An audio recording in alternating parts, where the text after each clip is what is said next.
नमस्कार, मैं अर्चना त्रिपाठी शुक्ला हिंदी नोट्स के यूट्यूब चैनल पर आपका स्वागत करते हैं। चुनाव अभियान तेज हो गया है। लगभग आप सभी के यहाँ चुनाव की डेट फिक्स हो गई होगी और आप सब चुनाव की तैयारियों में लगे हुए होंगे। ज़्यादा लोग तो ऐसे भी होंगे जिन्होंने अपना उम्मीदवार सेलेक्ट भी कर लिया होगा कि हमें किसको जिताना है, और जो उम्मीदवार खड़े हुए हैं चुनाव में उन्होंने अपनी रैलियां भी शुरू कर दी होगी, कैंपिंग भी शुरू हो गई होगी।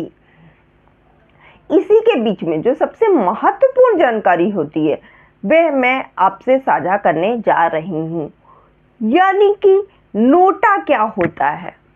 जैसा कि आप सबको पता होगा कि अभी तक, हालांकि 2009 के बाद नोटा आ गया, परंतु अभी तक 2 से 3% से ज़्यादा लोगों ने वोटा को सपोर्ट नहीं किया है। तो क्या होगा अगर इसे सबसे ज़्यादा वोट मिल जाए, ज़्यादा लोग नोटा का ही बटन दबा दें, तो क्या होगा? क्या ऐसा होगा कि चुनाव रद्द हो जाएगा? क्या गवर्नमेंट को लगेगी कि जो हमारे उम्मीदवार हैं वे किसी के एक्सपेक्टेशन पे खरे नहीं उतर रहे हैं? क्या होगा? वीडियो में बने रहिएगा, वीडियो को ज़्यादा से ज़्यादा शेयर कीजिएगा। हम आज की वीडियो में बताएंगे कि क्या होता है नोटा, और अगर नोटा में सबसे ज़्यादा अधिक वोट मिले तो फिर क्या होगा।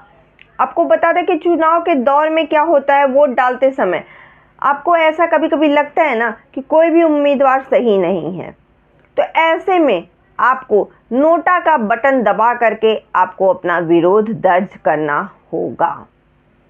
लेकिन जब से नोटा का बटन आया है तब से लेकर के आज तक 2 से 3% ही मतदान नोटा के पक्ष में हुए हैं।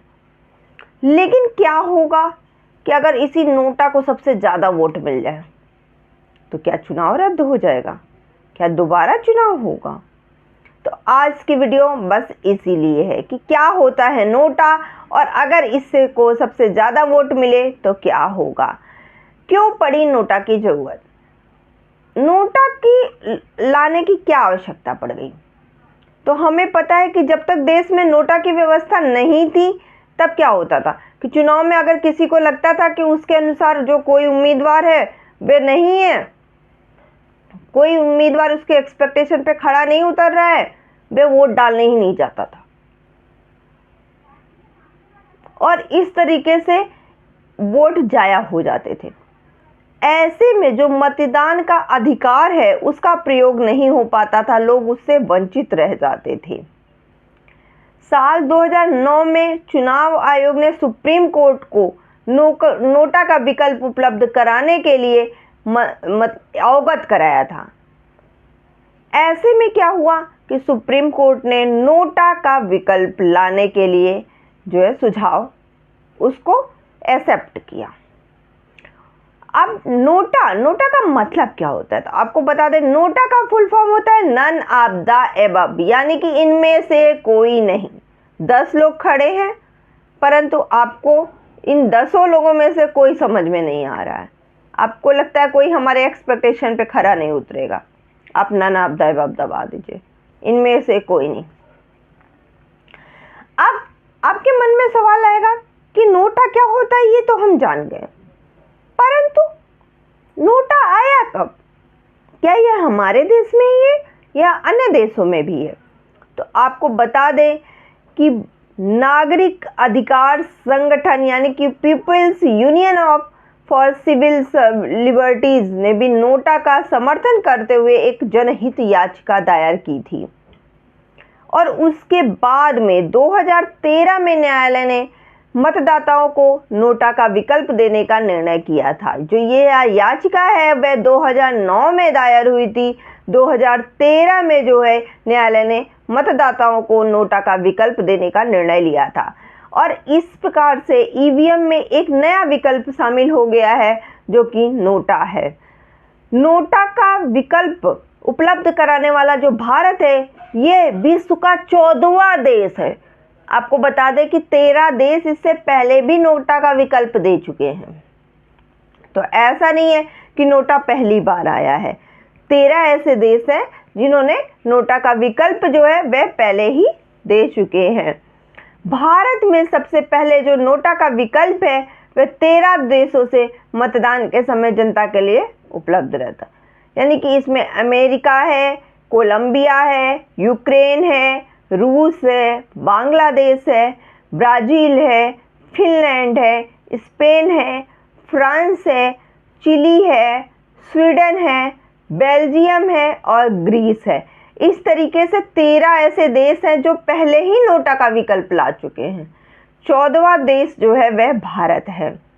इनमें से कुछ देश तो ऐसे भी हैं जहां पर नोटा को राइट टू रिजेक्ट का अधिकार मिला हुआ है, यानी कि अगर नोटा का विकल्प पे ज़्यादा लोग वोट डालते हैं तो चुनाव रद्द हो जाता है, और जो प्रत्याशी नोटा से कम वोट पाता है तो वह दोबारा चुनाव लड़ ही नहीं सकता है। सोचिए कितनी अच्छी बात है कि भाई ज़्यादातर लोगों ने नोटा का बटन दबाया है, इसका मतलब है कि आप जो है सही उम्मीदवार है ही नहीं, आप फिर चुनाव नहीं लड़ सकते हैं। परंतु भारत में क्या है,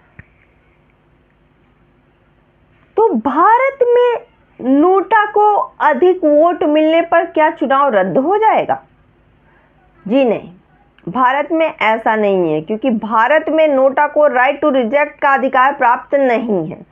यहाँ पर ये है कि नोटा को अगर 99 वोट मिलेंगे और किसी पर्सन को 1 वोट मिलेगा तो वह 1 वोट वाला प्रत्याशी जीत जाएगा। नोटा जो है वह वहाँ पर राइट टू रिजेक्ट लागू नहीं हो रहा है, यानी कि वह एक वोट वाला प्रत्याशी जो है वह विजयी मान लिया जाएगा। 2013 में जो है नोटा को लागू होने के बाद में चुनाव आयोग ने स्पष्ट किया क्या कि नोटा का मत है वह केवल गिने जाएंगे, यानी कि ऐसे मतों को रद्द मत की श्रेणी में रखा जाएगा। ऐसे मत का जो है कंपेयर नहीं किया जाएगा जो उम्मीदवार के मत हैं, यानी कि जो नोटा है वह यहाँ पर राइट टू रिजेक्ट का ऑप्शन नहीं रखता है। नोटा केवल रद्द मत हैं उन्हीं की श्रेणी में जाएगा, यानी कि बेकार मत की श्रेणी में जाएगा। बस यह एक विकल्प है केवल जो है मतदाताओं की संख्या बढ़ाने का। आज की वीडियो बस इतना ही। आपको हमारी वीडियो कैसी लगी ज़रूर बताइएगा, कमेंट कीजिएगा, वीडियो को ज़्यादा से ज़्यादा शेयर कीजिएगा जिससे कि नोटा से संबंधित जानकारी सभी को मिल सके। धन्यवाद।